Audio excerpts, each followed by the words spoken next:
గుహలో నుంచి విచిత్రమైన ధ్వని అతనికి వినిపిస్తుంది. ఏంటిది? ఈ గుహలో నుండి ఏదో వింత ధ్వని వినిపిస్తోంది. అంటే ఈ గుహలో ఎవరో ఉన్నారన్నమాట.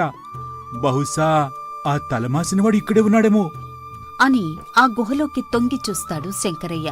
ఇక అందులో ఒక రాక్షసుడు నిద్రపోతూ ఉంటాడు.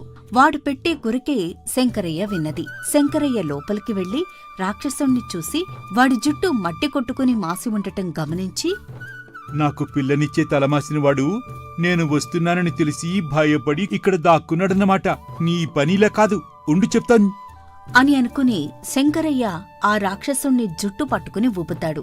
దాంతో ఆ రాక్షసుడు పెద్దగా ఆవలిస్తూ లేచి, ఎవడ్రా నువ్వు? నన్నెందుకు లేపావు? అని కోపంగా గర్జిస్తాడు. ఆ నువ్వు నాకు పిల్లనివ్వకుండా ఎట్టిపోతావురా తలమాసిన విధవా!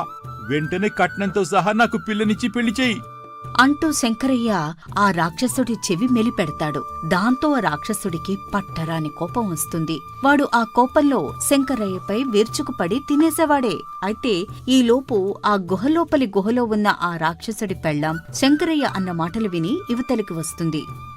ఎవరది? ఎవరి మీద నువ్వు అరుస్తున్నావు? వీడెవడు? మన అమ్మాయిని పెళ్లాడతానని వచ్చాడు. పైగా నన్ను తలమాసినవాడు అంటున్నాడు. అందుకే వీడికి బుద్ధి చెబుతున్నాను.